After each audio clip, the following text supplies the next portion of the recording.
the actuality of daily living.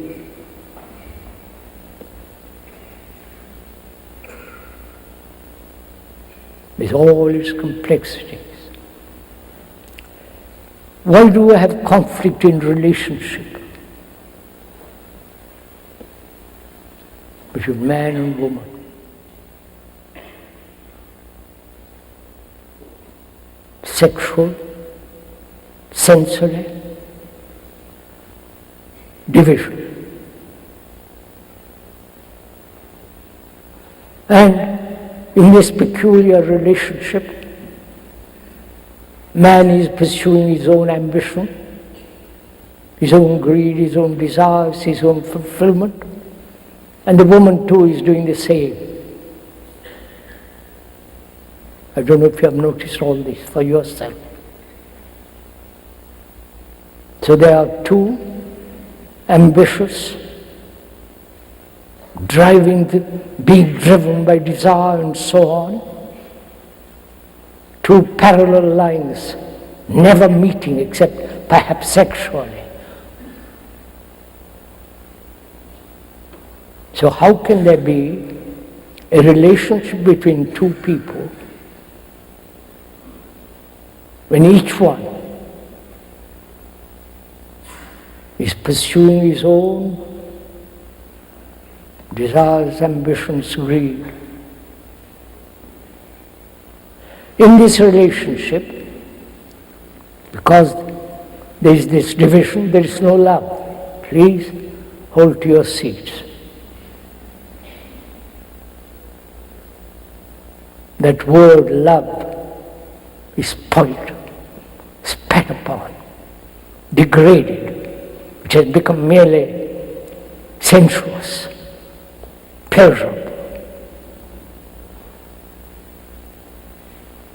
Love is not pleasure. Love is not something put together by thought.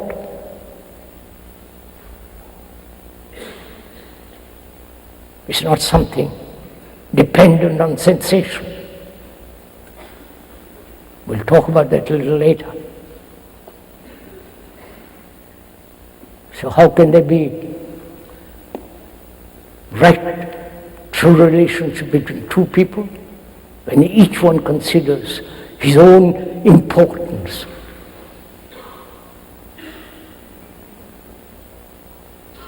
Self-interest is the beginning of corruption, destruction. Whether it be in a politician or the religious man, and so on.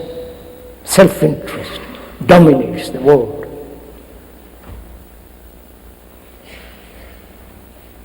And therefore, there is conflict.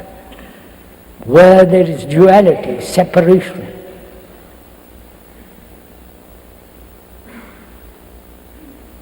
as the Greek and the Muslim, as the Jew and the Arab, as the Christian who believes in some savior, and a Hindu who doesn't believe in all this. There is this division, national division, religious division, individual divisions. Where there is division, there must be conflict. That's a law.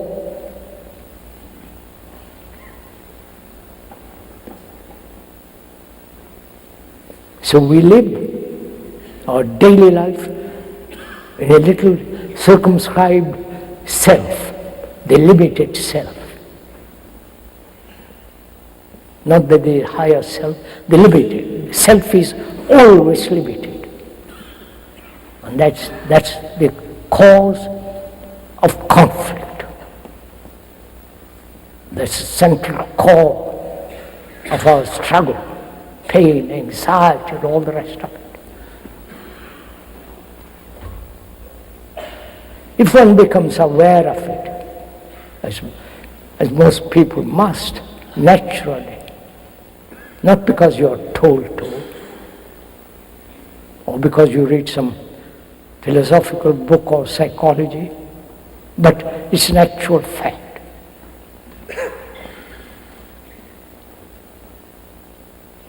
Each one is concerned with himself.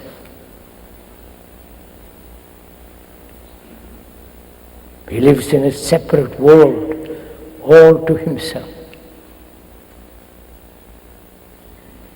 And therefore, there is division between you and another, between you and your religion, between you and your God,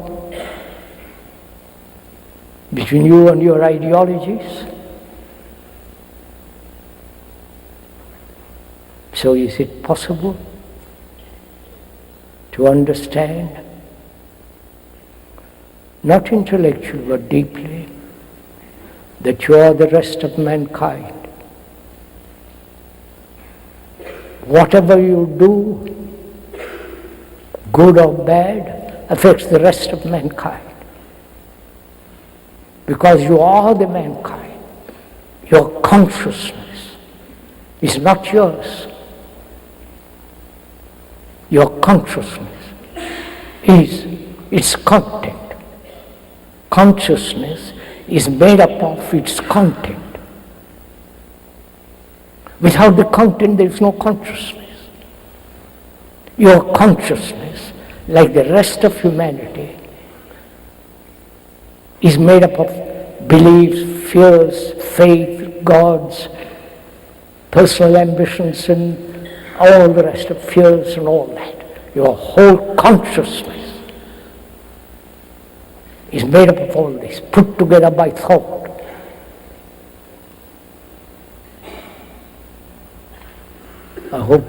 One hopes that we have taken the journey together. Together we are walking the same road. Not that you're listening to a series of ideas. We are not pursuing ideas or ideologies, but facing actuality. Because in actuality, and going beyond that actuality, is the truth. And when you discover when there is truth, it's the most dangerous thing.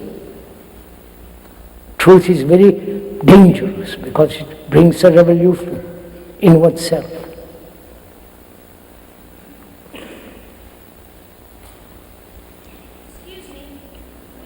Please, sorry.